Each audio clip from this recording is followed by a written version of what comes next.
யார் ரொம்ப strong contestant நீங்க நினைக்கிறீங்க? ஸ்ட்ராங்கான கண்டெஸ்டன்ட்னு பார்த்தா ஃபர்ஸ்ட் ஹாஃப்ல ஆப்வியஸ்லி இட்ஸ் பிரதீப் ப்ரோ.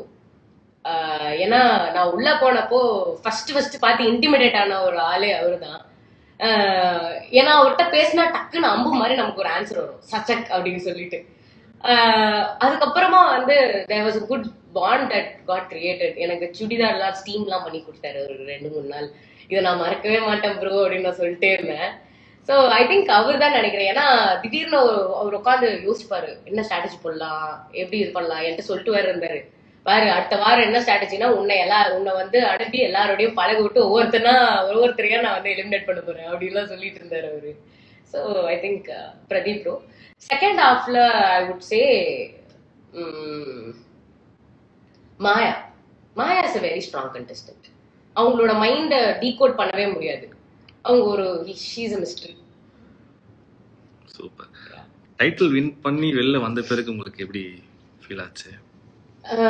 ஆக்சுவலா ஆனஸ்டா சொல்லணும்னா நான் இன்னும் அந்த மைண்ட் செட்ல இருந்து வெளியில வரல. Kind of stuck.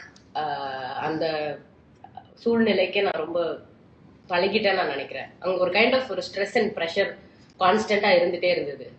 அந்த ஸ்ட்ரெஸ் அண்ட் ப்ரெஷர் வந்து ரொம்ப நார்மலா ஃபீல் ஆக ஆரம்பிச்சிருச்சு ஒரு கட்டத்துல எனக்கு.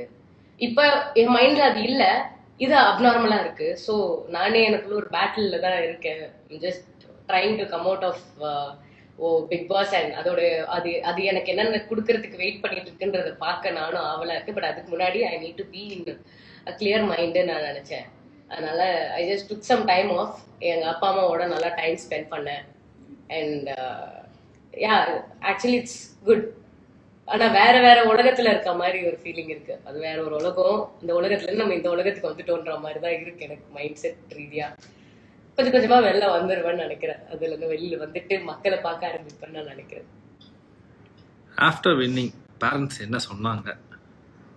என்ன சொன்னாங்கன்னா ஆக்சுவலி சொன்னா கொஞ்சம் பயம் தான். அவங்களுக்கு பயத்துல இருந்தாங்க. ஏன்னா தெரியல, வெளியில நிறைய விஷயங்கள் வேற மாதிரி எல்லாம் பேசினாங்க ஒரு சில பேர் அப்படின்ற மாதிரி சொல்லிட்டு இருந்தாங்க.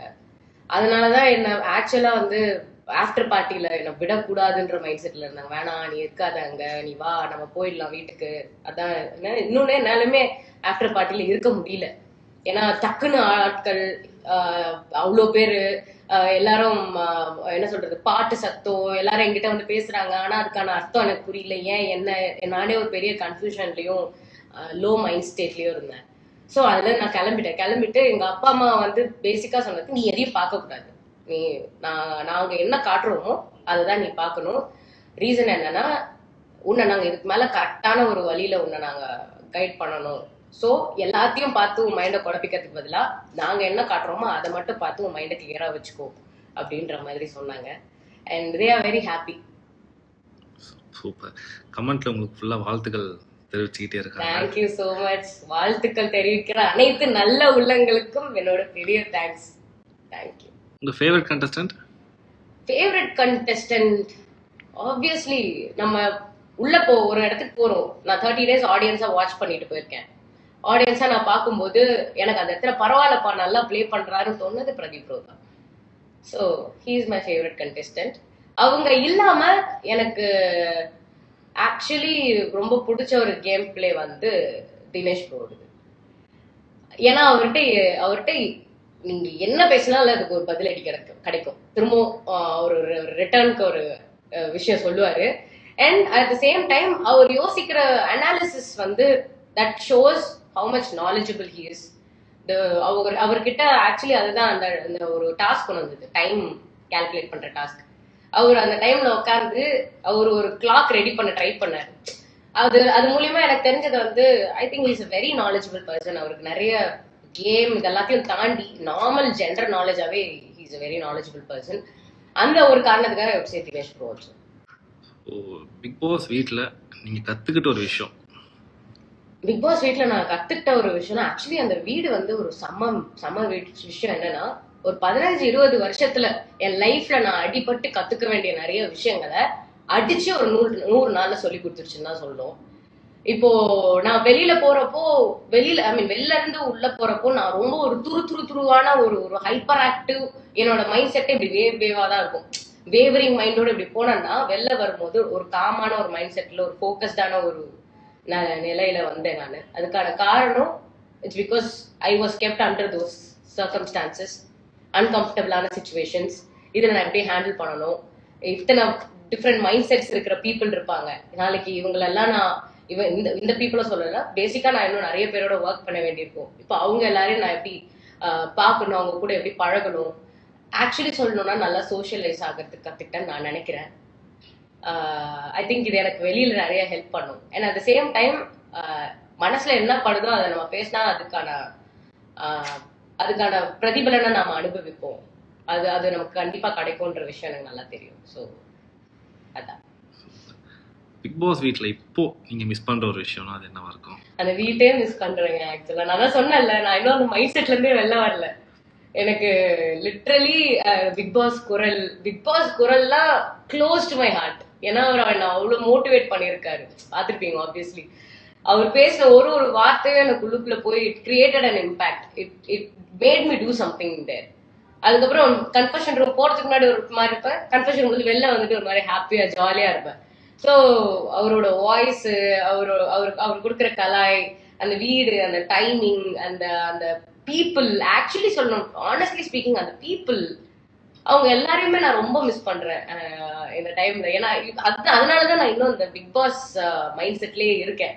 அதுல இருந்து வெளில வர முடியல. பிகாஸ் எனக்கு அந்த இடம் it started to feel like it's mind. அதான் என் வீடு, இதுதான் என் ஆட்கள், அப்படி ஃபீல் ஆக ஆரம்பிச்சிச்சு ஒரு கட்டத்துல. ஸோ அதனாலதான் it's taking a little time for me to come out of it. ஒருத்தங்க கேட்டிருக்காங்க, தலைவி சிங்க சாங்.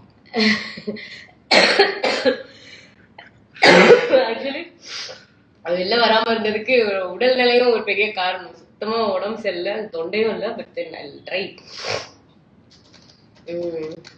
என்ன பாட்டு பாடுறது வெளியே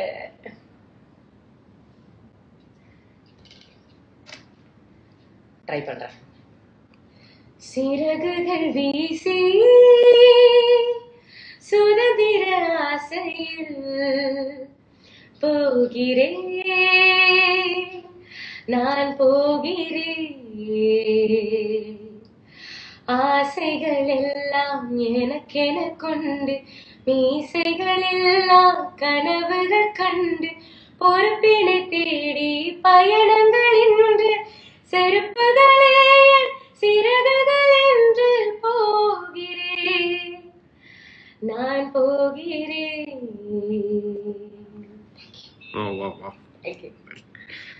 வெளியே வந்த பிறகு கண்டஸ்டன்ஸ் கிட்ட பேசுனீங்களா? ஆக்சுவலா வந்து எனக்கு கால் பண்ணவங்க எல்லார்ட்டையும் நான் பேசினேன். யார் யாரெல்லாம் என்ன கான்டாக்ட் பண்ணணும்னு ட்ரை பண்ணாங்களோ அவங்கள்ட்ட நான் பேசினேன். கண்டிப்பா அதுல ஒரு சில பேர் என்ன சொல்றது, டீம் பி இருந்தாங்க, ஒரு சில பேர் கால் பண்ணல, ஒரு சில பேர் டெக்ஸ்ட் பண்ணாங்க. whoever is trying to talk to me, I'm talking to them. உங்களோட ஃபேவரட் ஹீரோ? சோ இந்த வீட்ல இருந்து ஒரு ஃப்ரெண்ட்ஷிப் நீங்க கண்டினியூ பண்ணனும்னா அது யாரா இருக்கும்? இந்த வீட்ல இருந்து ஒரு ஃப்ரெண்ட்ஷிப் கண்டினியூ பண்ணனும்னா நான் வந்து பிக் பாஸ் வாய்ஸ் தான் சொல்வேன் ஆக்சுவலி. ஏன்னா அவரோட வாய்ஸ் வந்து அது ஒரு வேற லெவல் பாண்டிங் இருக்கு என்னோட ஹார்ட்டுக்கும் அவரோட வாய்ஸ்க்கும். சம்திங் அந்த வாய்ஸ்ல இருக்கிற ஏதோ ஒரு விஷயம் என்னை வந்து ஊக்கப்படுத்திட்டே இருக்கு. ஸோ நான் என்ன நினைக்கிறேன்னா, ஃபீலிங் லோ, பிக் பாஸோட வாய்ஸ், அவர் என்கிட்ட பேசின விஷயங்கள் இது எல்லாத்தையும் நான் திரும்ப போட்டு பார்த்தேன்னா நான் திரும்ப ஓகே ஆயிடுவேன் அப்படின்ற ஒரு ஃபீல் இருக்கு. I think I would want to continue my friendship with Big Boss. But yeah, everybody யாரெல்லாம் என்கிட்ட பேசுறாங்களோ அவங்க கிட்டலாம் நான் பேசலாம்னு இருக்கேன். That's it. சூப்பர். ஸோ உங்களோட அடுத்த ப்ராஜெக்ட் இல்லை அடுத்த பிளான்? முதல்ல வீட்டை விட்டு வெளியே இன்னைக்கு தான் வந்திருக்கேன். இதுக்கப்புறமா தான் இன்னிட்டு. பட் ஆப்வியஸ்லி மக்களை என்டர்டெயின் பண்ணணும். இதுக்கப்புறம் எனக்கு ஒரு பெரிய பொறுப்பு இருக்கு. இதுக்கு மேல அந்த பொறுப்பை கரெக்டா நான் அந்த விஷயத்தை யூட்டிலைஸ் பண்ணணும்னு நான் நினைக்கிறேன். அந்த பொறுப்புக்கு தகுந்த ஒரு ஆளா நான் நடந்துக்கணும்னு நினைக்கிறேன். ஸோ அப்டேட்ஸ் வரும்னு நினைக்கிறேன். ஸோ ஸ்டேஜில் வந்து டைட்டில் வின்னர் அனௌன்ஸ் பண்ணும்போது கமல் சார் கை தூக்கும்போது இறக்கும்போது உங்களுக்கு எப்படி ஃபீல் இருந்தது அந்த டைம்ல? ஆங்ஸைட்டி தான். படப்படன்னு ஆயிடுச்சு. ஏன்னா அது முன்னாடியே போயிடுவேன்ற மைண்ட் செட்ல தான் இருந்தேன் நான். அவ்வளோ தூரம் வருவேன்னு எனக்கு நினைக்கவே இல்லை. அவ்வளோ தூரம் வந்துட்டு ட்ராஃபிக்கு இவ்வளவு கிட்டக்க இருக்கும்போது ஆப்வியஸா யாரா இருந்தாலுமே அந்த ஒரு ஃபீல் வரும். அந்த மாதிரி ஒரு ஃபீல் தான் எனக்கு. என்னன்னா நான் வின் பண்ணலன்னா கூட பிரச்சனை இல்லைங்க, நீங்க வின்னர் யாருன்னு மட்டும் சொல்றீங்க அது போதும்.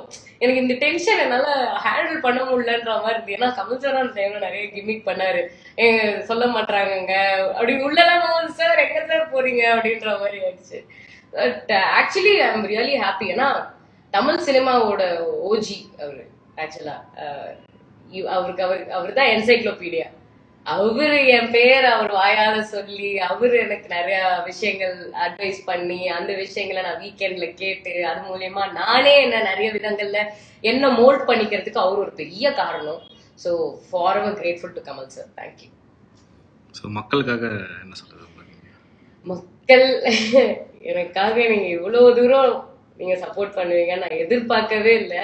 ஏதோ ஒரு இடத்துல ஏதோ ஒரு குடும்பத்துல எங்கேயோ வளர்ந்த ஒரு பொண்ணு எனக்கு என்ன பிடிக்குமோ பிடிக்காதோ அப்படின்ற ஒரு மைண்ட் செட்ல தான் நான் ஷோக்கு வந்தேன். ஏன்னா எனக்கு தெரியும் நான் கொஞ்சம் எல்லா விதங்கள்லயுமே வித்தியாசமா தான் நான் யோசிப்பேன். ரொம்ப மற்றவங்களோட நடவடிக்கையும் என் நடவடிக்கையும் வித்தியாசமா தான் இருந்திருக்கு சின்ன வயசுல இருந்து. ஒரு வேலை என்ன எல்லாரும் பிடிக்காதுன்னு சொன்ன மாதிரி பிடிக்காதுன்னு சொல்லிருவாங்களோ அப்படின்னு ஒரு தாட் இருந்தது. ஆனா அப்படி இல்லை.